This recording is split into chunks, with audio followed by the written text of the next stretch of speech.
muito bem. Bruno, primeiro eu queria te fazer uma pergunta inicial aqui para a gente deixar registrado. Você está me ouvindo bem? O Estou ouvindo fone bem. tá legal? Muito bem. Só queria te perguntar assim, para deixar registrado aqui, né, a sua permissão para que eu use esse conteúdo aqui como pesquisa, né, para divulgar como um trabalho de pesquisa Beleza. os trabalhos que eu tenho feito acerca da música potiguar. Se você permite, diga assim e a Permito partir sim, daí. tá? Tá de boa, tranquilo. Muito Pode bem, gravar. Bruno. Vamos lá. Quem é o Bruno, então? Quem é o Bruno? Fala aí um pouquinho você.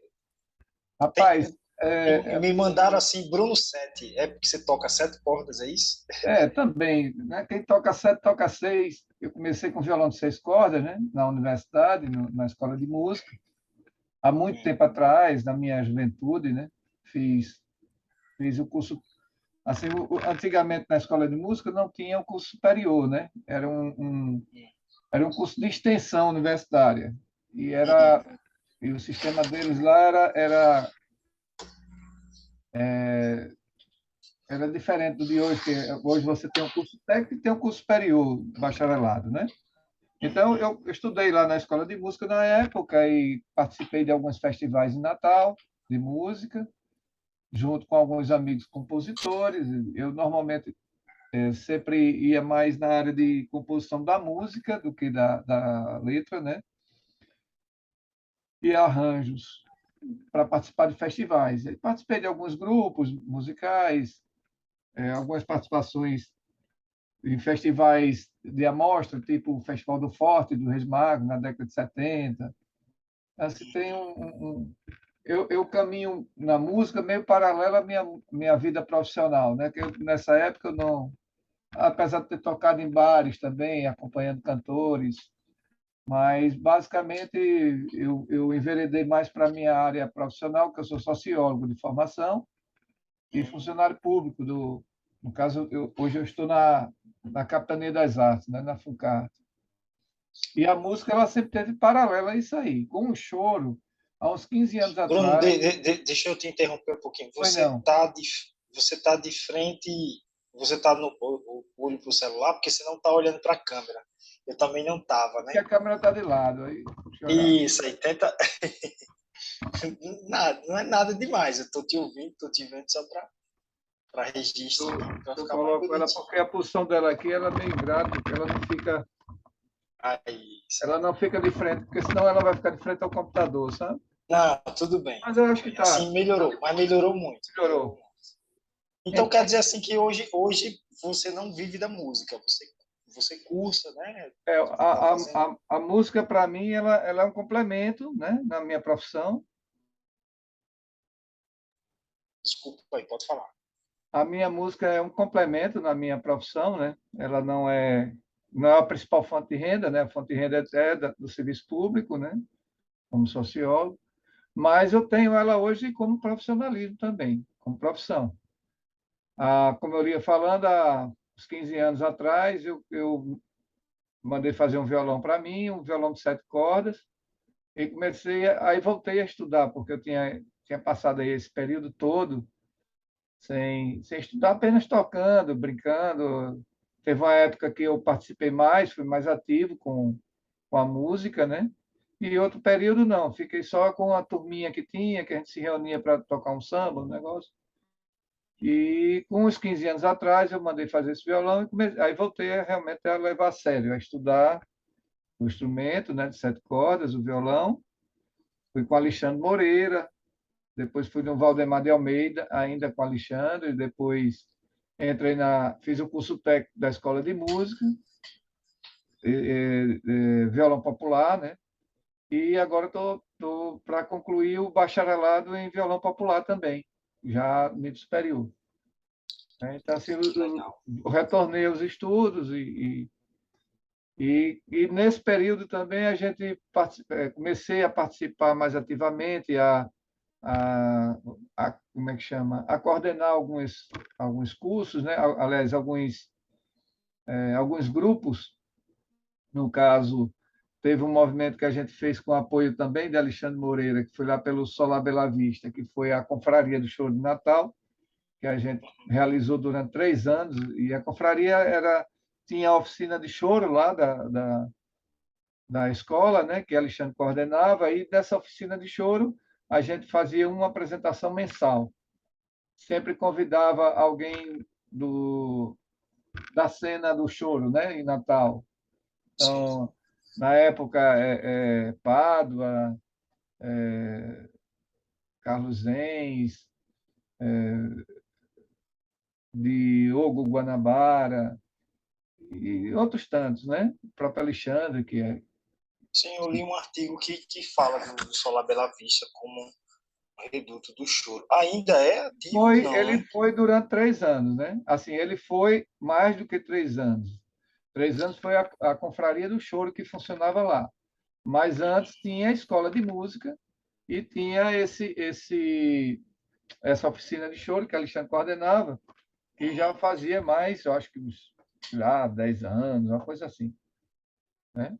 Então, e aí a gente participou desse período, e nesse período a gente criou um grupo chamado Choro Bom, também, que foi resultado dessa oficina. Alguns dos participantes da oficina se reuniu comigo e a gente formou o Choro Bom, que tinham 8 músicos, né? Era uma formação bem extensa, assim, porque normalmente hoje os grupos eles ficam em torno de 4 ou 5 músicos, né? E a gente tinha Por quê? 8. Na sua opinião, é mais fácil de gerir, é isso? Mais fácil de gerir, Tem, né? tem várias coisas, né? O grupo grande, você tem a possibilidade de andar, de navegar por vários estilos do choro, né? Por vários instrumentos do choro, por várias linguagens do choro, né? Por exemplo, no grupo que a gente tinha clarinete, ou seja, clarinete dá para você tocar bem as músicas de Cachimbinho, né? Que era clarinetista, né? Tinha flauta, que dava para tocar as músicas de Altamiro Carrilho, né? Que é bem flautísticas, né? Que o cara era compositor de flauta. Tinha o bandolim, Jacó, né? Tinha o cavaquinho, que é o Valdir Azevedo. Tinha os violões, que eram 2 violões, dava também para caminhar pelos choros de violão, né? Os choros de João Pernambuco, de Garoto, né? De Lermando Reis. Então, a gente tinha, nesse acervo essa quantidade de músicos, a gente tinha um repertório bem eclético, andando por várias vertentes do choro, né? Por vários instrumentos do choro, vamos dizer assim, por várias linguagens, né? De vários instrumentos. E a gente Muito conseguiu, legal. ainda durante uns 3 anos, a gente conseguiu manter esse grupo, porque tinha um apoio também da capitania, porque 4 deles eram estagiários, eles faziam universidade e estagiavam lá na capitania. Então, de certa forma, a gente conseguia viabilizar, porque a questão da financeira, né? Então, eles recebiam bolsas e essas bolsas remuneravam eles para tocar com a gente, né? E a gente representava, a gente fez vários, inclusive João Pessoa, a gente chegou aí a João Pessoa, tocar lá, e, e assim, a gente teve a participação da gente foi muito ativa enquanto teve esse apoio. Quando os meninos deixaram de terminar o estágio, e aí ficou mais difícil, porque era só participando de projetos voltados para a música que a Prefeitura de Natal oferecia, às vezes o governo do Estado, e aí a gente poderia participar, mas tocar normalmente, toda semana, essas coisas, era muito difícil, porque não tinha como remunerar, né? 8 músicos no barzinho não tem como. E uma das coisas que faz os grupos diminuir o tamanho é exatamente essa possibilidade de poder tocar em locais com remuneração menor, né? Porque aí dá para você, com 4 músicos, com até 5, dá para você fazer uma roda de choro e ter uma remuneração mínima aí, no caso, né? Que não chega a ser nada demais. Entendi. Mas é isso. Eu vou te fazer umas perguntas que essas perguntas serão feitas para todos os que a gente chama de pesquisa semi-estruturada, né? Porque eu vou ter uma estrutura, mas se eu sentir necessidade, eu vou te perguntando, né? Ok. Como você enxerga? Porque o que eu estou fazendo? Eu estou fazendo uma pesquisa histórica do choro, né? Como ele surgiu aqui no Brasil, no Rio de Janeiro. Isso. Foi uma mistura, né? Da mazuca, da música europeia, com a música africana, que os negros mestiços pegavam de ouvido e, na verdade, começavam a colocar aquela linguagem, aquele lúdico da música africana, e ela foi se estabelecendo e outros músicos foi sedimentando e organizando o choro até criar um padrão, né? Depois o choro aqui em Natal, que chega com cachimbinho, ele se estabelece com cachimbinho e com a cantora que agora eu esqueci o nome, Ademildo Fonseca. Ademir de Fonseca, isso mesmo. E tem o João Gilvan, que ele também, apesar dele não ter duas profissões, ser médico e músico, né, também ajudou a consolidar. E aí tem uma pesquisa super legal que eu estou lendo agora, um artigo que é super interessante, que fala do choro até o ano de 2010, 2012, por aí. Nós estamos em 2022, então eu vou tentar entender como está o choro nesses De últimos quem 10 é anos, 12 anos. Né? esse livro que você está lendo? Esse artigo Aham.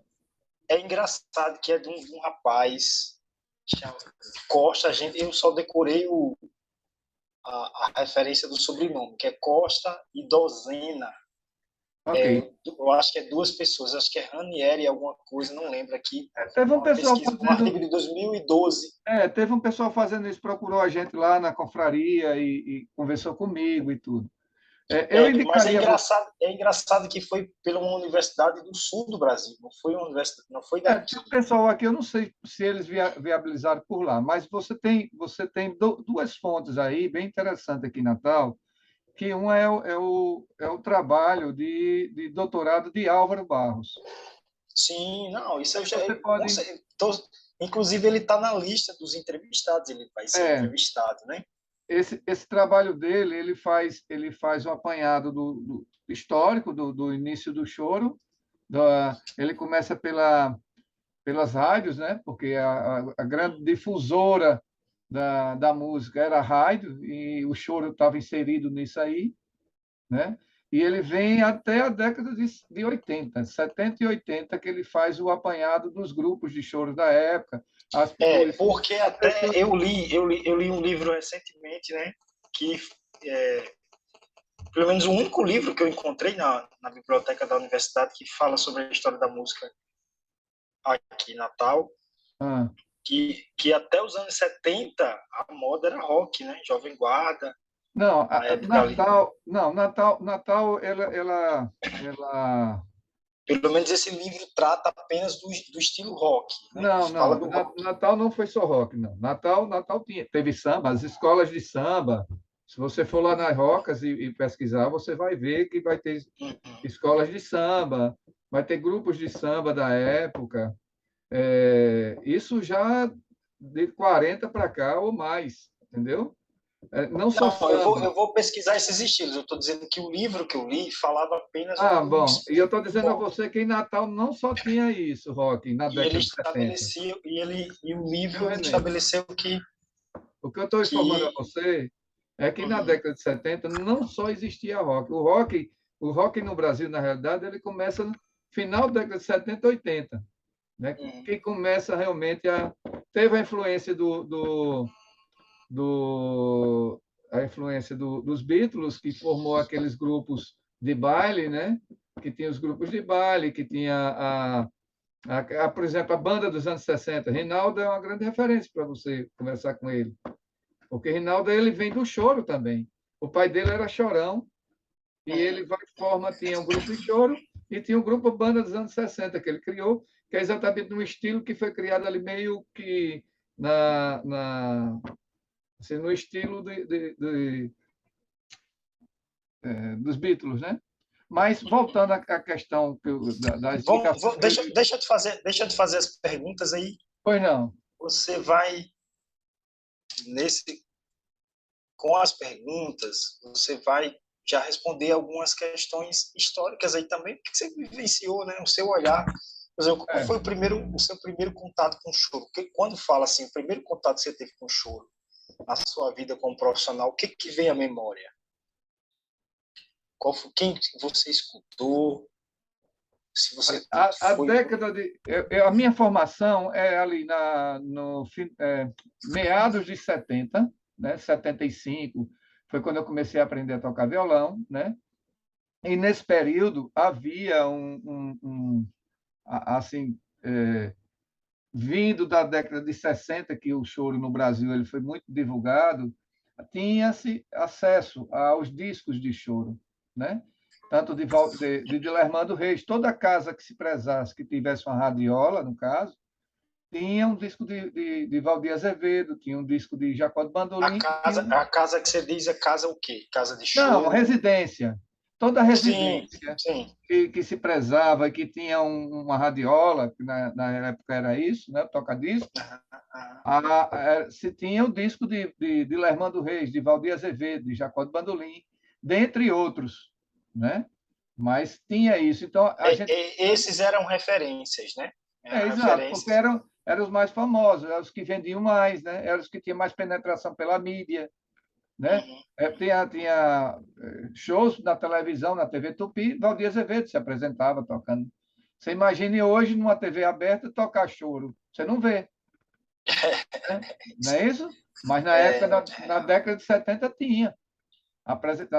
Programa Flávio Isso Cavalcante. você fala aqui entre 70 e 80. Basicamente 70. 80 teve um arrefecimento, teve uma diminuição. Certo? Aí migrou mais para o rock brasileiro e para os outros gêneros que aconteciam concomitantemente também, que não é só... No mundo, né? No Brasil inteiro, né? No caso do Brasil, ele teve várias influências, né? Teve, na década de 70, por exemplo, teve a MPB, que apareceu com a Elis Regina, juntamente com aquele pessoal do Ceará, juntamente com o pessoal da Bahia. O pessoal do Ceará que eu falo é Fagner, Belchior, da Bahia é o Moraes Moreira, né? O Geraldo Azevedo. Esse pessoal todo, Djavan, esse pessoal todo começou a aparecer ali final de 60, início de 70. E foi um movimento muito forte no Brasil, de música popular, né? Que não era rock. Aí tem também o movimento da música brega, também foi muito importante. Tem vários gêneros musicais. O forró com o Luiz Gonzaga também estava muito presente. Estou falando essa pergunta o seu contato com o show. Não, o meu contato foi através de discos nas casas, lá em casa, papai tinha, entendeu? Foi isso aí. Mas você não tinha o interesse de estudar ainda, não? Você não era... Eu já estudava violão, como eu falei. Eu comecei a estudar violão com 15, 16 anos, né, e escutava choro, não tocava choro, até porque choro é uma música para se tocar, precisa ter uma certa técnica, um certo conhecimento musical para poder tocar bem. Mas ali já saía um brasileirinho, já saía um... né? Pronto, aí a pergunta aqui, qual o primeiro choro que você tocou, quando você desenvolveu e disse, poxa... Os choros que eu toquei, eu não me recordo exatamente o primeiro, mas eu me recordo assim os autores, né? No caso, João Pernambuco, foi um dos primeiros que eu comecei a tocar no violão, né? Sons de Carrilhões, que é um dos primeiros que você aprende. Eu acho que eu também comecei com passa Som de por Carrilhões. eles, né? Seria isso. E hoje, no choro potiguar, qual é a sua referência? Se assim fala de choro, quem é referência para você? Como instrumentista? Como instrumentista, eu teria Álvaro Barros, que é um excelente instrumentista do choro, do violão de 6 cordas. O próprio João Gilvancli, com o sobrinho dele, que é Alexandre Moreira, também são referências, né? E atualmente a turma jovem que está chegando aí, que é muito boa também, né? Mas na época a referência era eles, até porque existiam 2 grupos assim bem estruturados, que era o o Choro e Companhia, e tinha o que era que Álvaro participava, que era o Sonoroso. Esses dois grupos eram bastante... se tocava na noite, tinha o Clube do Choro, né? Eles participavam do Clube do Choro, que se reunia ali todo mundo.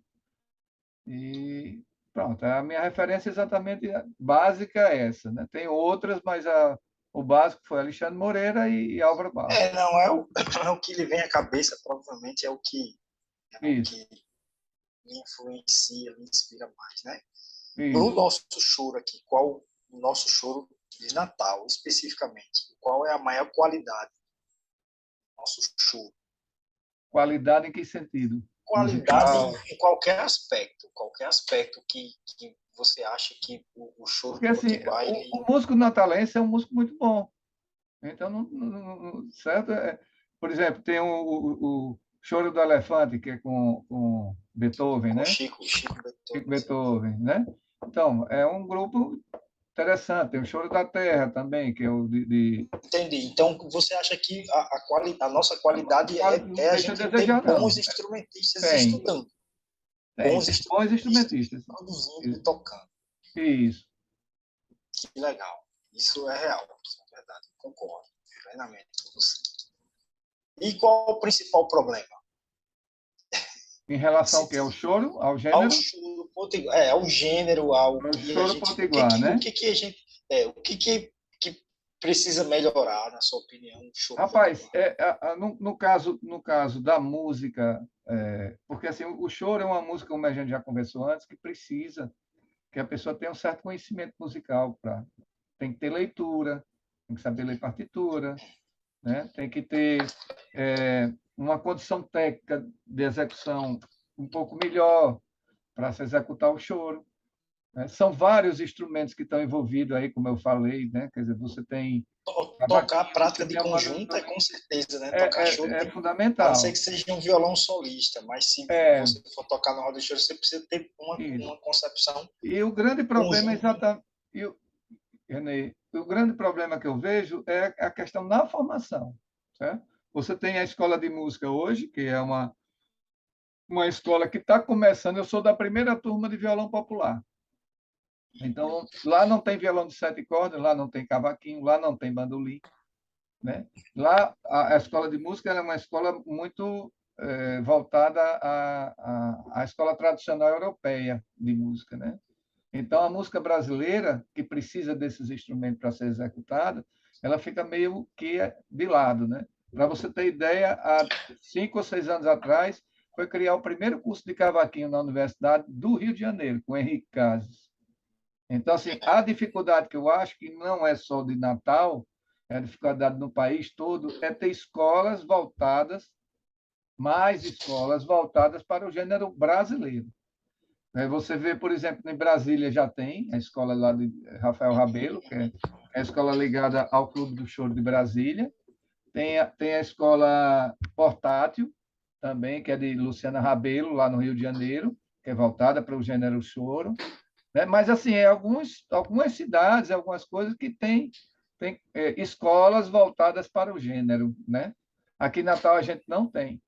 Então, é necessário que, por exemplo, Valdemar de Almeida comece apesar de Alexandre ser professor de lá e ter e ele ensina choro, ensina tudo isso, mas não é uma coisa voltada, vamos dizer assim, com maior força, com maior evidência, né? É um professor Até que dá porque aula. eu não sei se assim, se a própria academia ela dá essa liberdade do professor dizer assim, não, agora vamos focar por aqui, não, porque Não, mas quando eu, quando como eu é que a fiz o meu academia... técnico, eu fiz o técnico e o bacharel em violão erudito. Só que não é, no bacharelado ah, eu concluí com Ezequias, e Ezequias Lira ele tem certo, uma veia bem popular. E isso, aí eu toquei o que era da linguagem do Vila Lobos mais popular, né? Toquei sei, quase tudo e comecei a enveredar para o Marcos Pereira, e aí fui para o certo, choro moderno, né? E com harmonias tronchas do Marco Pereira e tal. Então aí isso. hoje eu vejo uma esperança, sim, uma mudança, uma pequena mudança na universidade a respeito Pois é, desse problema. Mas dos... aí, como você falou, eu estou entendendo que falta mais lugares. Tem a universidade, mas, na sua concepção, precisaria de mais lugares Mas, para Renê, formar esses para o estudantes. choro, para a música popular brasileira, a Universidade de Natal, aqui da UFRN, ela ainda não está preparada. Ela abriu 2 cursos, tem um curso técnico popular de violão, Hum, tem um curso superior de violão popular, com ênfase em popular, que é o que eu estou fazendo. Eu sou da primeira turma, que entrei em 18, hum. entendeu? A primeira turma de violão popular da universidade. Violão popular, não é violão. Quem é seu Não, é orientador? Ezequias. Ezequiel. Ezequias. Aí que acontece? Mas é de violão popular, entendeu? Para choro, precisa que tenha cavaquinho, precisa que tenha bandolim, precisa que tenha acordeon, precisa ter outros instrumentos dentro da academia, né, para formar o que a gente chama de música popular brasileira, que falta esses instrumentos. Né? Os outros têm, porque vêm da Europa. Né? Como você bem disse, com a vinda de Dom João VI para cá, vieram os instrumentos europeus e ali começou a haver a miscigenação da música europeia com a música negra, né? E aí daí surgiu o choro, que vamos dizer o grande marco que a gente coloca é com a Chiquinha Gonzaga e o flautista Joaquim Calado, né? Eles dois, de certa forma, ali no final do século XIX, eles começam a tocar choro, né? Começam a pegar as polcas e transformar em machixe, né? O gênero polca, ele já dá a síncopa nele e já manda para o machixe, já demanda para isso. O próprio Ernesto Nazaré também. Então, esses três aí foi assim, é o principal que a gente coloca quando a gente estuda música popular brasileira, que a gente vê a vertente ali. E a universidade, ela não acompanhou isso. Ela absorveu a estrutura O europeia. ensino eurocêntrico, né? É, O ensino eurocêntrico. exatamente, exatamente. E aí a gente não tem na academia, ainda hoje, aqui no Rio Grande do Norte e no Brasil todo, a gente não tem ainda uma academia voltada para os instrumentos da música popular brasileira. Né? A gente tem da música europeia, que se toca música popular brasileira com eles. Mas os instrumentos, vamos dizer assim, da formação da música popular brasileira, o violão de 7 cordas, por exemplo, o cavaquinho, o bandolim, a manola está desaparecida, ninguém está tocando mais. A manola é o violão tenor, está desaparecida. Por quê? Porque a academia não está interessada nisso. Né? E aí é importante que comece, como começou aqui na nossa universidade, essa visão de ter cursos populares, né, de música popular brasileira, né, que isso vai Que legal, Bruno. lá na frente Gostei isso pra vai caramba da acontecer. sua. Mas eu coloco assim, por exemplo, o Estado ele poderia, no caso do Valdemar de Almeida, que é uma escola do Estado, ele poderia ter com maior facilidade, porque na universidade é todo um protocolo, é todo um processo para poder instituir um curso de um instrumento novo.